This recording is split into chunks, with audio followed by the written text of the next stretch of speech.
Honours آپ نے عربی میں کیا اور پہلی پوزیشن آپ نے لی. 61 میں پنجاب یونیورسٹی میں ایم اے کا امتحان دیا اور عربی میں گولڈ میڈل لیا. 62 میں آپ نے تدریس کا آغاز کیا اور بہاولپور سے شروع کیا. پھر آپ سرگودا تشریف لائے اور وہاں پر بھی تدریس کرتے رہے اور تقریباً 30 سال سے زیادہ عرصہ سے آپ تدریسی کام میں مصروف ہیں. پی ایچ ڈی بھی کی اور عربی ادب میں آپ نے عربی زبان میں پی ایچ ڈی کی ہے. آپ کی جو تصنیفات ہیں وہ بھی ادارہ تحقیقات اسلامی میں شائع ہو چکی ہیں. ان میں ایک کتاب شاید آپ کی نظر سے گزری ہو، تاریخ علوم میں تہذیب اسلامی کا مقام. یہ ایک عربی زبان کی کتاب ہے فواد سیزین کی، اس کا آپ نے ترجمہ کیا ہے.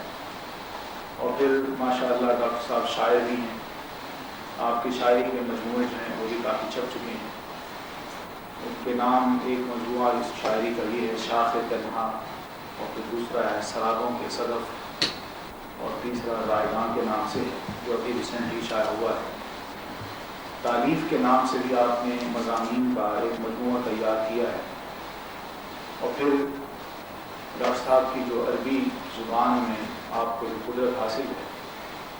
اس سے دیکھیے جہاں پاکستانی نے فائدہ اٹھایا وہاں غیر ملکی بھی آپ کی اس علمی خدمات کو یا علمی حیثیت کو تسلیم کرتے ہیں. جدہ کا جو اسلامک ڈیولپمنٹ بینک ہے انہوں نے ہمارے پاکستان کی جو عدالتیں ہیں انہوں نے ربا کے بارے میں جو فیصلہ لیا تھا، اس بینک نے ڈاکٹر صاحب سے یہ درخواست کی کہ آپ اس کام میں اردو میں ترجمہ کر دیں، عربی میں ترجمہ کر دیں. تو ڈاکٹر صاحب نے ترجمہ کیا اور پھر اس بینک نے اس ترجمے کو شائع بھی کیا. ٹی وی پر بھی ڈاکٹر صاحب اکثر و بیشتر آتے رہتے ہیں، آپ نے ان کو سنا بھی ہوگا. سرگودا کالج کے آپ پرنسپل بھی رہے اور پھر گورنمنٹ کالج لاہور میں عربی شعبہ کے پروفیسر بھی تھے. ابھی حال ہی میں انہوں نے قبل از وقت ریٹائرمنٹ لے لی لیکن پڑھا رہے ہیں. پنجاب یونیورسٹی کا جو مرکز اسلامی ہے شیخ زاید سینٹر، اس میں بھی وزٹنگ پروفیسر کے طور پر پڑھاتے ہیں. اور لاہور کالج جو ہے گورنمنٹ کالج، آپ وہاں بھی پڑھا رہے ہیں اور انشاءاللہ یہاں بھی ہمیں اپنی اسی علم سے فائدہ پہنچائیں گے. یہ محترم ڈاکٹر صاحب کا تعلق سرگودا سے ہے. اور بہرحال آپ کے بارے میں جو کچھ میں نے سنا ہے وہ یہ ہے کہ عربی زبان میں ڈاکٹر صاحب نے گھر میں ہی بیٹھ کے کتابوں کے ذریعے سے اور ایسے علاقے میں جہاں واقعتاً کوئی بھی عربی زبان کی خدمت کرنے والا نہیں تھا، آپ نے وہیں بیٹھ کے بہت کچھ حاصل کیا اپنے مطالعے سے، اپنے شوق سے اور اپنے ذوق سے. اور بہرحال ان کی جو کتابیں ہیں اور ان کی تحریریں ہیں تو واقعتاً اس بات کی نشاندہی کرتی ہیں کہ محترم ڈاکٹر صاحب کو عربی زبان میں کافی دسترس حاصل ہے اور بلا شبہ آپ عربی کے استاد ہیں. محترم ڈاکٹر صاحب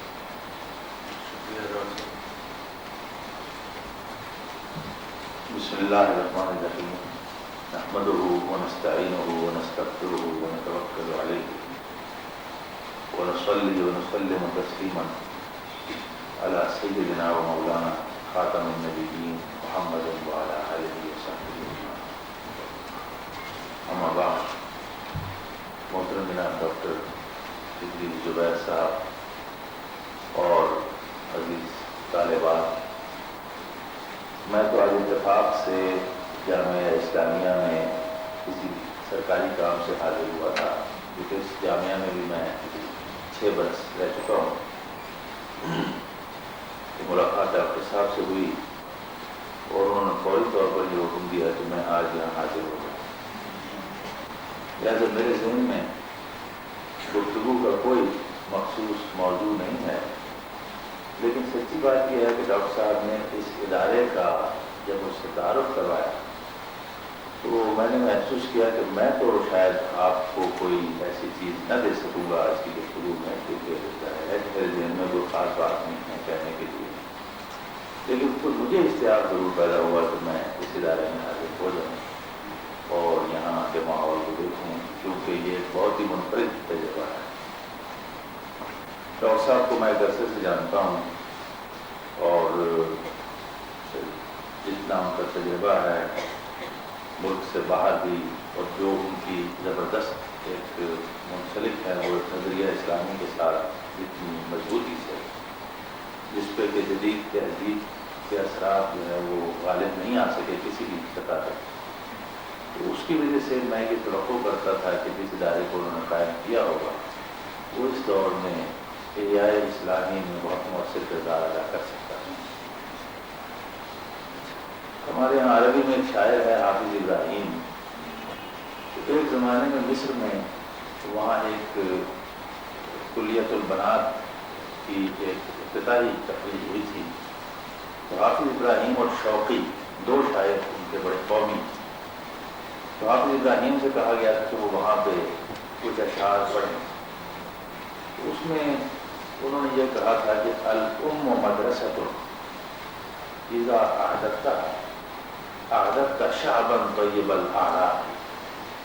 کہ ماں کی ذات ایک درسگاہ کی حیثیت رکھتی ہے، اس کو اگر تیار کر دیا جائے تو ہم پوری قوم تیار کر لیتے ہیں جس کی رگوں میں صالح خون جو ہے رواں ہوتا ہے۔ تو حقیقت یہ ہے کہ ہمارے یہاں خواتین کے شعبے میں مضبوط نظریاتی بنیاد ہے، جس میں کہ خواتین ان روایتی میلانات سے بالا تر ہو جائیں جو بالعموم ہمارے یہاں مشرقی معاشروں میں بہت عام ہو چکا ہے۔ یعنی ایک طرف تو اس میں کوئی شبہ نہیں کہ مشرقی خواتین یعنی عصمت اور حیا اور ان تمام چیزوں کی پیکر مانی گئی ہیں اور یقیناً ہیں، تمام دنیا کی خواتین میں اس کا موازنہ اگر کیا جائے تو اس کے بارے میں کوئی شبہ نہیں، لیکن دوسری طرف یہ بھی ہے کہ ہم نے یہ دیکھا کہ ہمارے یہاں ان کے ذہنی افق کو وسیع کرنے کی کبھی ایسی کوشش نہیں کی گئی جس کے ذریعے وہ ہمیں فکری سطح پر بہتر سے بہتر نسلوں کی تربیت کر کے دینے کے لائق ہو جائیں، بلکہ ہوا یہی ہے کہ ان کے کچھ مخصوص میدان رہے دلچسپی کے، اور وہ عموماً خرید و فروخت، کپڑا لتا، تقریبیں اور مختلف رسوم،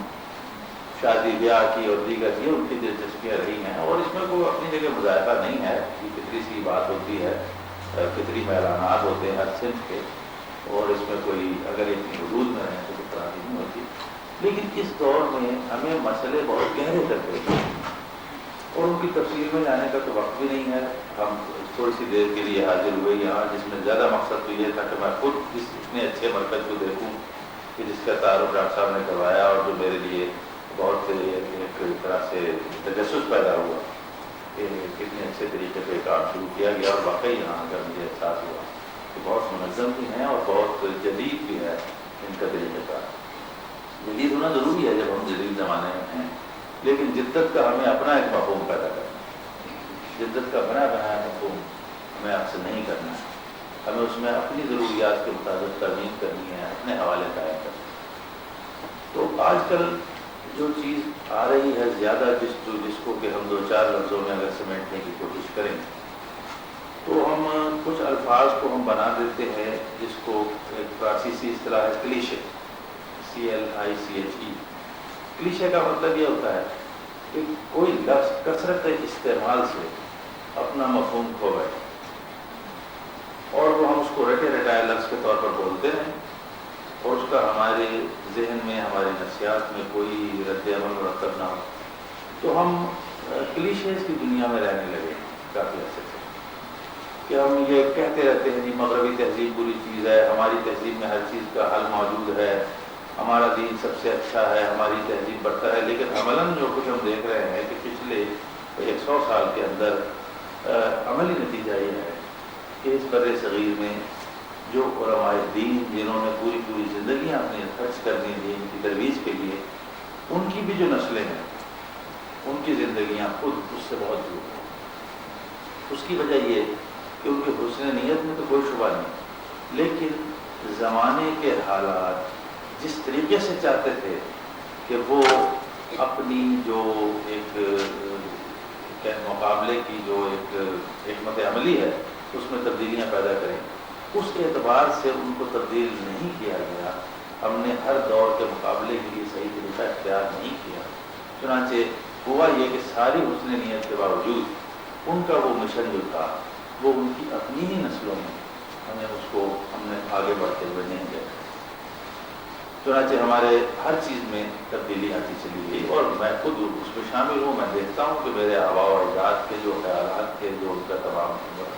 سلسلہ رہا، جو ان کی مذاکرہ تھی، میں انجانے طور پر اس سے مختلف ہوتا چلا گیا. مجھے اس کا علم نہیں ہوا کہ کیوں مجھ میں تبدیلی آئی ہے، کس طریقے سے یہ چیزیں ہم تک پہنچی ہیں. بہت بعد میں جا کے جن چیزوں کا شعور پیدا ہوتا ہے تو بسا اوقات آدمی ان حدود سے آگے جا چکا ہوتا ہے جہاں پر وہ کوئی مؤثر تبدیلی لا سکے. چنانچہ یہ بہت ضروری ہے کہ جو خواتین کا طبقہ ہے، حقیقت یہ ہے کہ یہ مضبوط ترین طبقہ ہوتا ہے تبدیلیوں کی ابتدا کرنے کے لیے. یہ مجھے پورا اس پر پختہ یقین ہے کہ بچے کا کردار ابتدائی 5-7 سال میں بنیادی طور پر متعین ہو جاتا ہے، اور وہ تمام اس کے جو ابتدائی تشکیلی 5-6 سال ہیں وہ سب سے زیادہ خواتین ہی کے تصرف میں ہوتے ہیں، اور وہیں سے وہ اثر انداز ساری اس کے ذہن پر چیزیں ہوتی ہیں جس کو آگے چل کے اس کی تعمیر اور پرداخت کرنی ہوتی ہے. مغرب کا اور ہمارا جو ایک تصادم چل رہا ہے، اس کے بارے میں یہ جو محمد اسد صاحب تھے جن کی کتاب دا روڈ ٹو مکہ آپ کی نظر سے گزری ہوگی، اور اگر نہیں گزری ہے تو ضرور پڑھیے. ان کا مختصر تعارف یہ ہے کہ وہ رہنے والے تو آسٹریا کے تھے، یورپ میں، اور وہ آسٹریا کے کہ ہنگری کے پاس جگہ ہے آسٹریا، اور پھر وہ تعلق ان کا یہودی خاندان سے تھا. پھر انہوں نے اسلام کا مطالعہ کیا، اتنے متاثر ہوئے کہ مسلمان ہو گئے. پھر ساری زندگی انہوں نے اسلام کی خدمت میں بسر کی، کتابیں لکھی، بیشتر انگریزی کی. بہت سی کتابیں ان کی اسلام ایٹ دی کراس روڈ بھی ہے، لیکن ان کی یہ بنیادی کتاب ہے دا روڈ ٹو مکہ، اور اس کو اگر آپ نے نہیں دیکھا تو ضرور دیکھیں. اس میں کچھ صفحات آپ ایسے پائیں گے جس میں انہوں نے یہ بتایا ہے کہ صلیبی جنگیں جو ہوئیں یہ تقریباً 6 اور 7 صدی ہجری کے زمانے میں، اس میں مسلمانوں اور عیسائیوں کا جو تصادم ہوا، اس تصادم کے اثرات کس طرح اب تک دنیا عیسائیت کے لاشعور میں موجود ہیں. اس وقت کے مسلمان اپنی اسلحہ جنگ میں، اپنے نقطۂ نظر میں، اپنے لباس میں، اپنی معاشرت میں اتنے برتر تھے کہ اس کے بارے میں کوئی دو رائے نہ یورپ میں رہی ہیں نہ کہیں اور رہی. ان کی بہت بڑی برتری تھی، ہر چیز میں وہ آگے تھے. اور عیسائی دنیا انتہائی تاریخ خیالی میں مبتلا تھی اس دور میں. چنانچہ ہوتا یہ تھا کہ وہ بالکل اس طرح نعرہ لگا کے کہ مسلمان کافر ہیں اور وہ اس طرح اجاڑ رہے ہیں، تو وہ جمع کرتے تھے لشکر اور ان لوگوں کو لے کے چل پڑتے تھے بغیر کسی تیاری کے. جس طرح ہمارے یہاں بعض اوقات ہوتا ہے کہ ہم کسی مقصد کے لیے تیاری کے بغیر چلتے ہیں، اور تیاری کے بغیر چلنے سے یہ ہوتا ہے کہ آپ کو اجر و ثواب تو شاید مل جائے لیکن مؤثر تبدیلی لانا ممکن نہیں ہوتا. تو وہ عیسائی رستے ہی میں اکثر و بیشتر ختم ہو جاتے تھے. اور پھر جن لوگوں کا آ کر صلاح الدین ایوبی وغیرہ سے تصادم ہوا، انہوں نے انجانے طور پر وہ اثرات قبول کیے جو ہر شخص اپنے حریف سے قبول کرتا ہے. یہ یاد رکھیے کہ حریف سے اثرات ضرور قبول کرتا ہے، اس کو چاہے وہ تسلیم کرے یا نہ کرے، لیکن اگر حریف مضبوط ہو تو اس کے اثرات انسان ضرور قبول کرتا ہے. چنانچہ یورپ میں جو ریناسنس جس کو کہتے ہیں احیاء علوم کی تحریک، اس میں وہ یہ تسلیم کرتے ہیں کہ صلیبی جنگوں کا ایک رد عمل اس میں شامل ہے. کہ صلیبی جنگوں میں جب جا کر سچ مچ مسلمانوں سے ٹکرائے تو انہوں نے جب اپنی آنکھوں سے ان کو دیکھا تو لڑتے تو رہے، لیکن ساتھ ساتھ ان کے اندر ایک تبدیلی آتی رہی کہ یہ قوم ویسی تو نہیں ہے جیسے ہم سنتے چلے آئے تھے. یہ تو رحم دل بھی ہیں. اگر ہمارے بادشاہ کا گھوڑا جنگ میں ہلاک ہو جاتا ہے تو یہ اپنا گھوڑا بھیج دیتے ہیں. اگر وہ گھوڑا اس بادشاہ کو لے کر مسلمانوں کے کیمپ میں پہنچ جاتا ہے تو یہ اس کو عزت و احترام سے واپس کر دیتے ہیں. یہ کسی کی بے حرمتی نہیں کرتے، کوئی اخلاق سے گری ہوئی حرکت نہیں کرتے. ان کے ہاں تمام چیزیں اصول ضابطے سے چل رہی ہیں، ان کے ہتھیار ہم سے بہت زیادہ فائق ہیں. یہ سب چیزیں انہوں نے محسوس کی، اور جو وہ واپس گئے انہیں احساس ہوا کہ ہم دراصل معاشرتی اور علمی اعتبار سے مسلمانوں سے بہت پیچھے ہیں، اور یہ ہمارے اصل پیچھے رہ جانے کا راز ہے کہ ہم نے علمی طور پر تیاری نہیں کی، چنانچہ ان میں بیداری پیدا ہونی شروع ہوئی۔ اسی قسم کی بیداری اندلس میں مسلمانوں کے رد عمل میں ہوئی کہ بالکل آج جو حال ہے ہمارے ہاں، بعض اوقات پڑھ کر لگتا ہے کہ اس کی عین برعکس صورتحال وہاں ہمیں نظر آ رہی ہے کہ جو عیسائی لڑکے تھے وہ عربوں جیسی شکل بناتے تھے، عربوں جیسی داڑیاں رکھتے تھے، عربوں جیسے چوغے پہنتے تھے، اور حتیٰ کہ میرے ایک دوست اسپین کا دورہ کر کے آئے تو انہوں نے مجھے آ کے بتایا کہ مجھے وہاں کا گائیڈ ایک عمارت میں لے گیا جس کے اوپر قرآن شریف کی آیتیں لکھی ہوئی تھی چھت پہ اور دیواروں پہ، بڑی خوبصورت۔ تو اس نے کہا آپ گیس کریں یہ عمارت کیا ہو سکتی ہے؟ تو میں نے کہا کہ غالباً یہ عمارت مسلمانوں کی کوئی ایسی جگہ رہی ہوگی جہاں ان کے کوئی اجلاس ہوتے ہوں گے، یا کوئی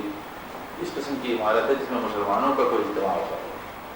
تو اس نے کہا کہ آپ کو تعجب ہوگا کہ یہ اس وقت کے ایک عیسائی شہزادے کی خوابگاہ ہے، اور اس کو قطعاً پتہ نہیں تھا کہ یہ کیا لکھا ہوا ہے۔ اس کو صرف اتنا پتہ تھا کہ جو ماڈرن لوگ ہوتے ہیں وہ اس طرح کی چیزیں بناتے ہیں، جو جدید ذہن کے روشن خیال لوگ ہیں وہ اس طرح کی چیزیں بناتے ہیں، بالکل جس طرح آج ہمارے ہاں جو لوگ جدید تہذیب سے بہت زیادہ متاثر ہیں وہ پکاسو کی کوئی پینٹنگ لا کے رکھ لیتے ہیں، ہاں انہیں پتہ نہ ہو کہ اس میں کیا ہے، کوئی تجریدی آرٹ کی چیز لا کے رکھ دیتے ہیں، کسی مشہور شخص کا کوئی ایسا جو کہ کہیں یورپ میں بہت مشہور ہے وہ اس کی کوئی نہ کوئی چیز لا کے رکھ دیتے ہیں، حالانکہ انہیں کوئی تمیز نہیں ہوتی کہ الٹی رکھی ہوئی ہے سیدھی ہے۔ لیکن ایک وجہ فخر ہوتی ہے ان کے لیے کہ یہ اس چیز کی بنا پر ہم روشن خیال، تو بالکل ان کا یہ حال تھا کہ اس کو یہ معلوم نہیں تھا کہ یہ جو کچھ میں لکھوا رہا ہوں یہ مسلمانوں کی مذہبی کتاب ہے۔ اس کو یہ پتہ تھا کہ یہ اس طرح کی عبارتیں لکھی ہوئی ہوتی ہیں الحمرا میں، اس طرح کی عمارتیں لکھی ہوئی ہوتی ہیں مسجد قرطبہ میں، اور جتنے یہ بڑے بڑے پڑھے لکھے لوگ ہیں ابن رشد ہوں فلاں، اچھا، اور حالت یہ تھی دیکھیے جس کو کہتے ہیں نا انگریزی میں ڈسکریپنسیز آف ہسٹری، یہ حالت رہی ہے کہ اس دور میں جو مسلمان فلسفی تھے قرطبہ میں بیٹھ کے وہ جب غور کرتے تھے تو پی کے ہٹی نے اپنی کتاب میں لکھا ہے کہ انہوں نے بہت سوچا کہ یہ جو عیسائی ہیں یہ یہاں کیوں نہیں ذہنی ترقی کر سکتے، اندلس کے جو عیسائی ہیں، اور اس نتیجے پہنچے کہ یہ کبھی ذہنی ترقی کر ہی نہیں سکتے، کیونکہ ان کے جو برینز ہیں باقاعدہ جو بھیجا ہے ان کے سر میں وہ غالباً کم ہے، اور ٹھٹر گیا ہے یہاں کی مسلسل سروس، اور مسلمان چونکہ گرم ملکوں سے آئے ہوئے ہیں اس لیے ان کے دماغوں میں حرارت اور تازگی ہے۔ اچھا، جب قومیں شکست خوردہ ہوتی ہیں تو ایسا معلوم ہوتا ہے کہ شاید بایولوجیکلی ہی پیچھے رہ جانے کے لیے، جس طرح آج ہمارے بارے میں کہتے ہیں کہ یہ گرم ملکوں کے رہنے والے ہیں، یہ جدوجہد نہیں کر سکتے، یہ بڑے سست ہوتے ہیں، یہ گرمی جس علاقے میں ہوتی ہے وہاں کے آدمی میں سستی بڑی ہوتی ہے، اور سرد علاقوں کے رہنے والے جفاکش ہوتے ہیں کیونکہ انہیں سردی کے خلاف بڑی مدافعت کرنی پڑتی۔ یہ سب وہ نظریے ہیں جو چیزوں کو بعد میں سمجھتے ہیں، جس طرح کسی نے کہا تھا کہ کان اور ناک کی ساخت اس لیے بنائی گئی ہے کہ اس پہ اینک لگائی جا سکے، تو یہ سب نظریے ایسے ہی ہیں کہ ہم تاریخ کو پہلے پڑھ لیتے ہیں، صورتحال کو دیکھ کر اس کا تجزیہ بعد میں کرتے ہوئے ہم ریٹروسپیکٹیو ایفیکٹ اس کے اوپر کو حکم لگاتے ہیں۔ چنانچہ نہ سردی کسی ترقی میں مانے ہے، نہ گرمی مانے ہے، نہ کسی قوم کے مغز میں کمی اور بیشی ہوتی ہے، بات ساری اس صدیوں کی تربیت کی ہوتی ہے جو کسی قوم میں روشنی پیدا کرتی ہے یا تاریخی پیدا کرتی ہے۔ تو ان کے یہاں سب صورتحال تھی، کسی کی ٹانگ میں خرابی ہو جاتی تھی، ان کے ریکارڈ پر یہ چیزیں موجود ہیں یورپین ہسٹری میں کہ وہ کہتے تھے کہ اس کی ٹانگ جو ہے کاٹ دی جائے اور کوئی علاج نہیں ہے، اور کاٹنے کا طریقہ یہ تھا کہ جس طرح کلہاڑا لے کر لکڑیاں کاٹی جاتی ہیں اس طرح کے لٹا کے ٹانگ کاٹتے تھے، اور اکثر و بیشتر وہ آدمی مر جاتا تھا۔ تو ان میں جو سمجھدار لوگ تھے وہ کہتے تھے کہ نہیں، کسی مسلمان طبیب سے علاج کرانا چاہیے، جس طرح ہم سمجھتے ہیں کہ جی کوئی بیمار ہو گیا تو اس کو انگلینڈ لے جانا چاہیے یا امریکہ لے جانا چاہیے۔ اس لیے تہذیبوں کا آگے یا پیچھے رہ جانا یہ کوئی ایسی نئی چیز نہیں ہے جس کی بنا پہ آدمی کسی احساس کمتری کا شکار ہو، اور سب سے پہلی چیز یہی ہے کہ جس وقت انسان پیچھے رہ گیا ہو، اس وقت اس کو یہ یقین حاصل ہو کہ اس کا پیچھے رہ جانا مقدر نہیں ہے، بلکہ وہ آگے بھی جا سکتا ہے۔ اب آگے جانا کس طریقے سے چاہیے؟ بد دعاؤں سے نہیں جا سکتے۔ جو لوگ کہتے ہیں کہ وہ برطانیہ سے لڑائی ہو رہی ہے تو برطانیہ کی توپوں میں کیڑے پڑ گئے، خدا کے تو توپوں میں کیڑے نہیں پڑتے۔ یعنی آپ صرف وش کرنے سے کسی صورتحال کو تبدیل نہیں کر سکتے، بلکہ اس کے لیے آپ کو کام کرنا پڑتا ہے، اور کام میں ہر زمانے کے اپنے ہتھیار ہوتے ہیں۔ اب مثلا سنت ہے، ایک تو سنت کو دیکھنے کا وہ طریقہ ہے جو ہم نے مثلا دین کو سمجھنے میں میرے خیال میں ہم لوگ جو کوتاہی کرتے چلے آئے ہیں وہ یہ ہے کہ ہم اس کی لفظیت پر بہت اصرار کرتے ہیں اور اس کی روح کے بارے میں کم سوچتے ہیں۔ اسی سے ہمارے سارے جھگڑے ہیں اور اسی سے سارے اختلافات ہیں۔ اب سنت مثال کے طور پر اگر یہ بات بتائی جاتی ہے کہ حضور صلی اللہ علیہ وسلم نے یہ فرمایا ہے کہ بھئی اگر مجھے یہ ڈر نہ ہوتا کہ میں اپنی امت کے لیے ایک مشکل پیدا کر دوں گا تو میں انہیں 5 نمازوں کے ساتھ مسواک کا حکم دے گا۔ اس سے آپ 2 چیزیں اخذ کر سکتے ہیں۔ ہم پہلی والی اخذ زیادہ کرتے ہیں، دوسری نہیں کرتے۔ اس سے ایک نتیجہ نکالا جا سکتا ہے کہ مسواک فی نفسہ ہی بہت اہم ہے اور اس کی مخالفت کی بھی کوئی ضرورت نہیں، ٹھیک ہے مسواک بہت اہم ہے، لیکن دوسرا نتیجہ یہ ہے کہ دانتوں کی صفائی بہت اہم ہے،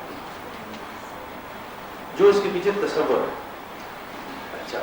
اب اس پر اصرار کرنا کہ نہیں وہی مسواک اسی درخت کی ہو جو اس وقت وہاں سرزمین عرب میں تھا، یہ آپ کا ایک جذبہ عشق تو ہو سکتا ہے اور اس کی کوئی نفی کرنے کی کوئی ضرورت نہیں ہے، لیکن اسلام کا بنیادی پیغام جو تمام لوگوں کے لیے ہو وہ غالباً یہ نہیں ہے۔ وہ یہ ہے کہ صفائی بہت ضروری ہے، جو ذرائع اس وقت آپ کے پاس موجود ہوں وہ آپ اختیار کریں، لیکن دانتوں کی صفائی پر، منہ کی صفائی پر سنت جو ہے وہ یہ اس کا لب رباب زیادہ ہے جو آپ کو ہر زمانے میں ہر جگہ پہ کام دے سکتا ہے۔ آپ دیکھ لیجئے، یعنی جنگوں میں حضور علیہ السلام نے جو طریقے اختیار فرمائے، جو اس وقت کا جدید ترین طریقہ تھا، مثلا خندق کھودنی ہے، خندق عربوں میں تھی ہی نہیں، تو حضرت سلمان فارسی نے جب بتایا کہ ایران میں خندق کھودی جاتی ہے تو آپ نے فوراً اس خیال کو قبول فرمایا اور خندق کھودوا دی، جو کہ وہ عربوں کے لیے حیران کن چیز تھی۔ اس طرح آپ کا یہ جو فرمان ہے کہ الا ان القوۃ الرمی، یہ انتہائی بلیغ ہے، کیونکہ رمیوں کا لفظی مطلب دور سے نشانہ مارنا ہے، ضروری نہیں کہ وہ تیر ہو۔ آپ کہہ سکتے ہیں رما بالحجر، آپ کہہ سکتے ہیں رما بالسہم، اسی طریقے سے آپ کہہ سکتے ہیں رما بالقنبلہ، یعنی تیر مار دیا، پتھر مار دیا، بم مار دیا، سب چیزوں کے لیے عربی میں لفظ رما آ سکتا ہے۔ چنانچہ جب یہ کہا جاتا ہے کہ الا ان القوۃ الرمی او کما قال صلی اللہ علیہ وسلم، تو اس میں اہم ترین بات آپ نے فرما دی ہے کہ انسان کی اصل قوت فاصلے سے ٹارگٹ بنانے میں ہے، جو اس دور میں آپ کو میسر ہو اس کے مطابق آپ ٹارگٹ میں دوسرے کو بنا سکتے ہیں، اور یہ چیز انسان کو حیوانات سے متمیز کرتی ہے۔ حیوان ایک مخصوص فاصلے سے زیادہ کسی چیز کو ہٹ نہیں کر سکتا۔ قرآن پاک میں اگر غور کریں تو چند 4-5 چیزیں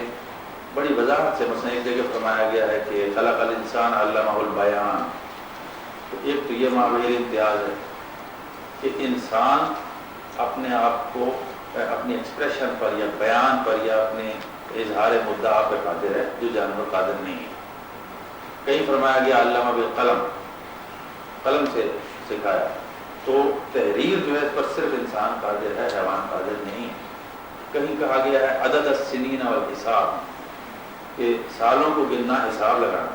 تو کیلکولیشن اور کاؤنٹنگ یہ حیوان نہیں کر سکتے، انسان کر سکتا ہے۔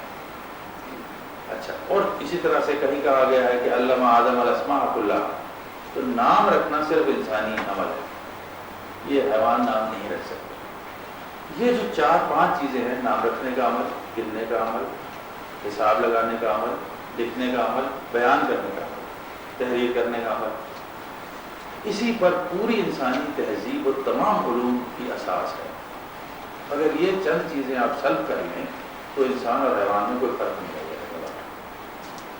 اچھا، اخلاقی اعتبار سے انسان اور حیوان میں جو تفاوت ہے وہ یہ ہے، مختلف اور چیزوں کے علاوہ، کہ دو چیزیں ہیں، ایک ہے صبر اور ایک ہے ترک. صبر تو جانور آدمی سے زیادہ کر سکتا ہے. اگر آپ کسی جانور کو بھوکا رکھیں 6 دن تو وہ زیادہ ثابت قدمی سے اس کو برداشت کر جائے گا. اتنا اس کے اندر آپ اضطراب نہیں دیکھیں گے جتنا انسان میں دیکھیں گے اس کے مقابلے. اس لیے محض صبر محض جو ہے یہ جانور میں آدمی سے بھی زیادہ ہوتا ہے. لیکن دوسری چیز ہے ترک. یہ چیز سامنے موجود ہو اور آپ اسے نہ اٹھائیں. یہ جانور بالکل بھی نہیں کر سکتا، ایک سیکنڈ کے لیے بھی نہیں کر سکتا. چنانچہ جانور جو ہے اس کو آپ بھوکا اگر چاہیں تو 4 دن رکھ لیں، اگر اسے کہیں کہ روزہ رکھ لو 1 دن تو نہیں رکھ سکتا. اتنے بجے کھا لینا، یہ چارہ رکھا ہوا ہے سامنے، اس کو آپ 1 گھنٹے کے بعد کھا لیں. یہ جانور کے بس کی بات نہیں ہے. کچھ بھی ہو جائے وہ اس سے باز نہیں رکھ سکتا. تو چنانچہ جو چیز آدمی کو فوقیت دیتی ہے اخلاقی طور پر وہ اس کی قوت ترک ہے، کہ جو اس کے میلانات ہیں داخلی، انسان کے اندر پورا حیوان موجود ہے ہر اعتبار سے، اور یہ کوئی معیوب بات نہیں ہے. کیونکہ وہ قوتیں جو ہیں آپ کے اندر جو حیوانی سطح کی ہوتی ہیں وہ قوتیں ایندھن کی طرح ہیں، انہی سے ہم سارا کام لیتے ہیں. انسان میں وہ تمام جبلتیں موجود ہیں جن سے اس کو رک جانا چاہیے، اور ان جبلتوں کا موجود رہنا فی نفسہ ہی کوئی خرابی نہیں ہے. لیکن اس میں آپ کی قوت ترک جو ہے اور قوت اختیار، اس کو کار فرما رہنا چاہیے. اور نفسیات کے میدان میں یا آپ کے بایولوجی کے میدان میں سوء اتفاق سے ایسا ہوا پچھلی صدی میں، ایک چیز جس کو کہتے ہیں روح اثر یا اسپرٹ آف دی ایج، اس نے سارے ہی میدانوں میں ایسا کر دیا کہ انسان کی سطح کو بہت نیچے لے آئے. مثلا کارل مارکس نے آ کر یہ کہہ دیا کہ جناب پوری انسانی تاریخ صرف اور صرف مفادات کی جنگ ہے، اور مادی وسائل جو ہیں ان کے ہونے یا نہ ہونے کا ٹکراؤ ہے، اسی سے تمام طبقات وجود میں آ رہے ہیں، اور یہی تعبیر ہے پوری تاریخ. فرائڈ نے آ کر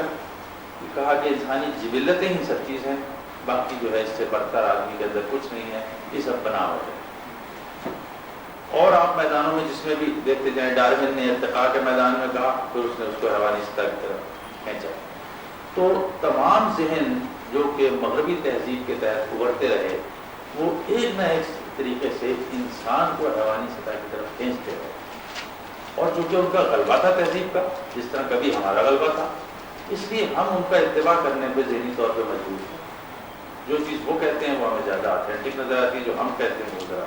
اگر اردو میں بات کریں تو محسوس ہوتا ہے شاید اس کا اتنا وزن نہیں ہے، انگریزی میں بات کریں تو محسوس ہوتا ہے شاید اس کا زیادہ وزن ہے. یہ نفسیاتی مغالطے ہیں جن میں ہم مبتلا ہو گئے ہیں. اس وقت جب کہ میں بات آپ کو بتا رہا تھا تو وہ ان کے پادری اپنے نوجوانوں کو جھڑکتے تھے اس بات پر کہ تم عربی بول کر فخر محسوس کرتے ہو، کیوں نہیں تم اپنی زبانیں بولتے؟ تم تو آدھے مسلمان ہو گئے ہو کہ تم پاؤں دھوتے ہو. اپنے